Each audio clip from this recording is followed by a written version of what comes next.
Since I was a child, I was obsessed and fascinated by the outdoors, the nature, and adventure in general. But especially, I was fascinated by mountains. And there are plenty of stories during the 20th century about conquering the highest mountains in the world, in the Alps, in Himalayas, etc.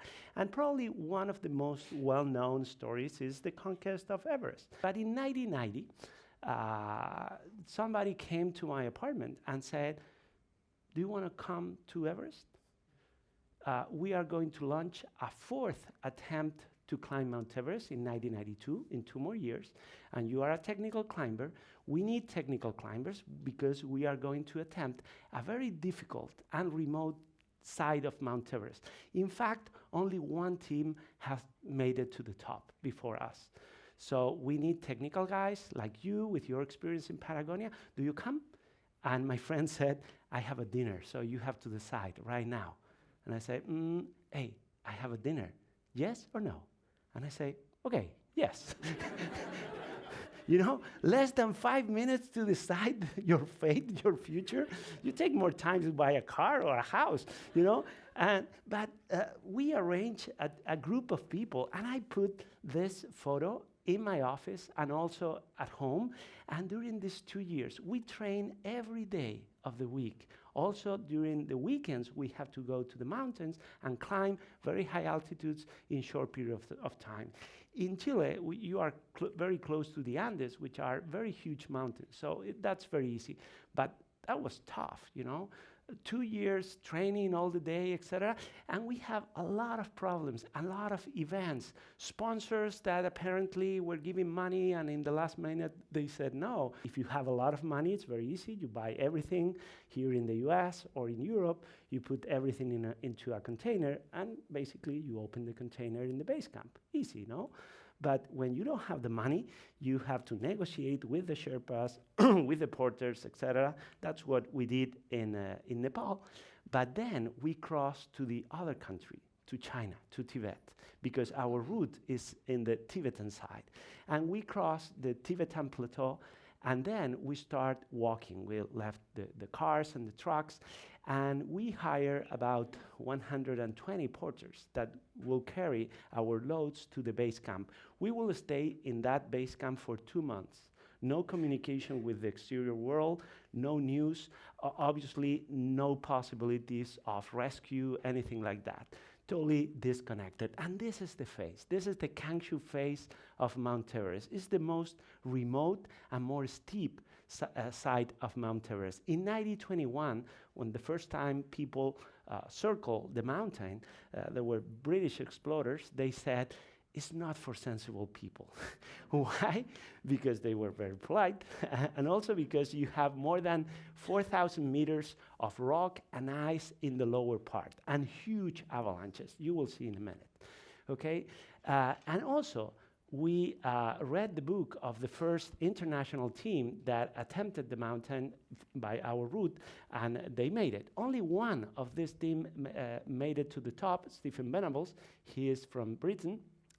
They lost part of their fingers, their toes, due to frostbite, even one part of his nose, Stephen, and they were great climbers. So we were really intimidated by these photos, okay? In the last previous expeditions, Chilean expeditions, in all of the expeditions, we had accidents. And in one of the expeditions, one member died after an avalanche. So we know things like that happen, okay? We were not over-optimistic. We understand the risks, but we want to climb the mountain, and we want to descend, if it's possible, alive. Basically, our team was very small. Only 6 climbers, 1 doctor, and the help of 3 Sherpas, 1 cook and 2 high-altitude Sherpas. And when we established the second camp, our plan originally was going immediately to the top to avoid staying there for a long period of time, okay? And believe me, when you have been in a mountain like this for more than a month, the only thing that you want is go back home, Okay, you don't want to stay there. There is no romanticism on this. This is like a war between the mountain that is killing you every day, scratching you, and you really want to go back. Okay, and you want to find even an excuse to come back and return to your country. But we keep pushing, and we established our second camp. The conditions in the mountains were not very good. A lot of powder snow. So we decided to return to the base camp to recover. At base camp, you can sleep, you can digest, you can recover your body a little bit. At very high altitudes, it's not possible to recover. And here we plan our last strategy. And we were running out of food also, and we were very tight in terms of our deadline. And we decided to launch the final attack to the summit on the early days of May 26 years ago. We started, you can see there was a little bit of storm, but when we arrived to Camp 1, conditions start to improve. Temperature drops immediately, a good sign.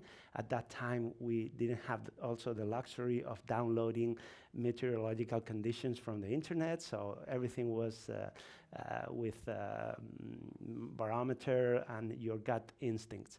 And after spending one night in Camp 2, in Camp 2 is the last moment that we can decide who will go to the top and who will remain in support.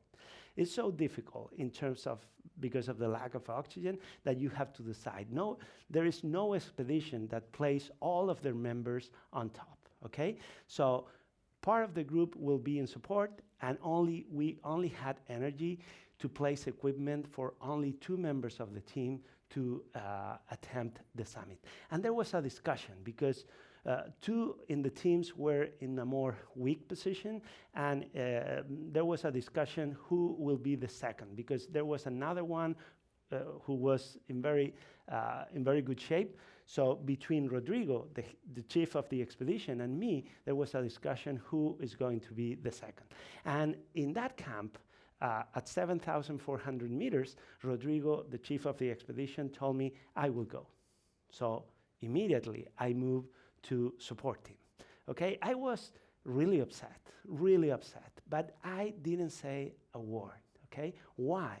Because I knew that if I opened my mouth and I said what I wanted to say, my only options was coming back, returning to the base camp, and I didn't want to do that. Okay, so I said, okay, I'm going to be a Sherpa. I will carry heavy backpack. I will open the route, but if it's possible, and nobody knows, if it's possible, I want to make it to the top. I don't know how, because I'm not carrying my sleeping bags.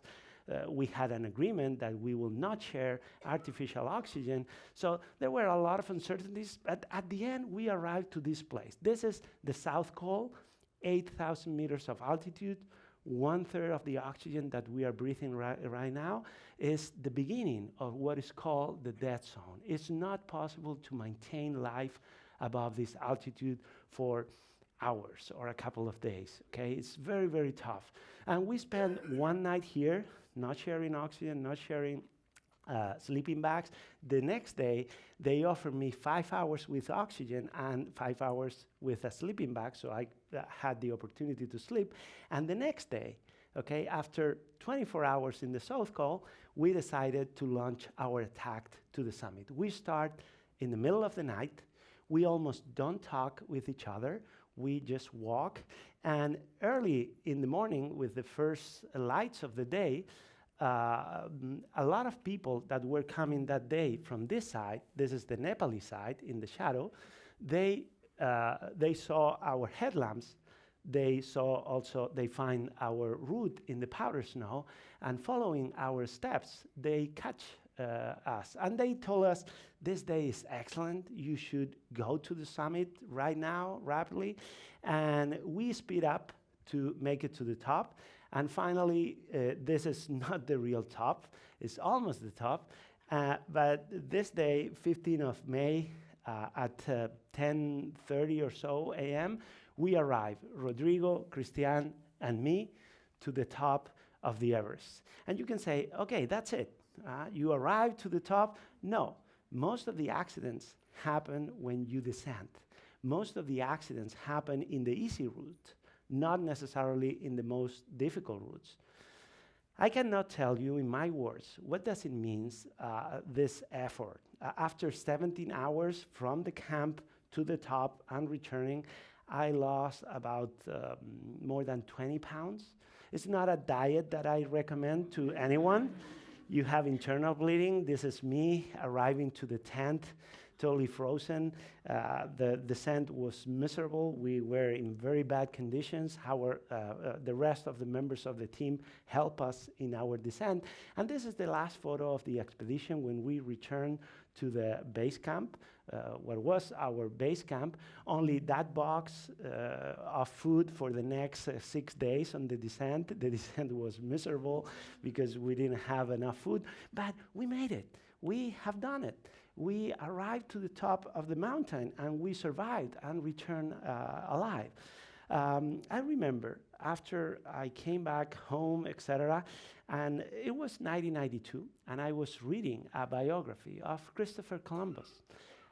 500 years before our ascent, Christopher Columbus crossed the ocean and discovered America. And I remember reading that incredible biography saying, why? Why people do these things? Why people want to move the frontier in science, in business, in sports? Why? There are some people in specific moments of their lives that they want to push harder and put their feet where nobody has done before. So that question, I'm trying to analyze for myself, what is the answer? What is the spirit of adventurers? Why adventures exist? Why people climb mountains? I arrived to a conclusion that imagine that you have the opportunity of looking inside the soul, the spirit of an adventurer. What is the common pattern of adventurers? And I imagine that there are like 3 mountains inside the soul of every adventurer. The first mountain is related with passion, the level of energy. You need high level of energy. It's not possible to do these things, to cross the poles or the oceans, if you don't have extremely high level of energy. And the passion is the first one. You need to climb that mountain. You need to master your energy. The second is the cost. Mountaineering, some people call it the art of suffering, because climbing a mountain is just pain, okay? A lot of pain. The cold, the avalanches, many things. And in every adventure, you will see that people pay very high cost. Direct, positive cost, for example, your feet, your hands, money, time that you invest in your accomplishment, a lot of things. Second, and many people forget about this, what about the passive cost? The cost of waiting, the cost of silence, the cost of people not understanding what you want. Do you think my parents, do you think my job, people understand what I was doing? When I returned, yes, they were very happy. But before, everybody was upset. Nobody understand what I was doing. That's a cost, a very high cost, okay? And I understand the other people around me thinking that I was completely not because of this. So there is no gain with no pain, okay? And when your adventure is a big adventure, you will have to pay, most of the time, a very high price.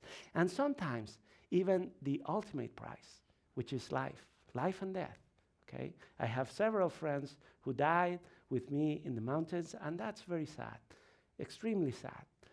But sometimes it's part of the game, something that we don't understand, but it's part of our fate, I don't know. But you have to pay a cost, sometimes a very high cost, okay? And in our culture today, nobody wants to pay a cost. Everybody wants to be successful, but what about the cost? What about the learning of failing, okay? What about the miserable position when nobody understands what you are doing? Or for Columbus, what you are selling. Columbus was selling his project for 10 years in all of the courts of Europe, and everybody say no. What about the opportunity cost? He was a great sailor, and probably at that time, the best way to make money was going to Africa. Very easy. The King of Portugal was sponsoring everything. At that time, kings were like venture capitalists, and explorers were like entrepreneurs. Okay, it was very easy for him, and he said, "No, I want to open a new route through the ocean." So that's an incredible high cost. And the third element is uncertainty, because you can say, "I got the energy. I am willing to endure the cost, the suffering, but for sure, I'm going to make it." And you say, "No, maybe you are not going to make it. In fact, all the odds are against you." Why? Because this is not easy. This is difficult. The probabilities are totally against you. Okay? So that's why adventure is so difficult. And then at the end, you ask, then why? Why people do these things? Why people want to climb these mountains? And there is no fine or good answer to this question. Basically, you have to convince yourself. You have to create that sense of meaning. At the end, this is not a mean to an end. This is an end on itself. You want to do it because you want it. This is meaningful for you. This is worth your effort. And this is all what you need. I remember when we started trying to climb Mount Everest, I asked Rodrigo, the leader of the expedition, "Do we have money?" "No money." "Okay, do we have a team?" "No, you are the first that we hire." "Do we have sponsors?" "No, we don't have sponsors." I checked everything, and everything was no. And when I finished, I said, "Hey, Rodrigo, we have nothing." And he said, "No, you're totally wrong. We have the dream, and this is the only thing we need, because it's there. That's why we climb." Thank you.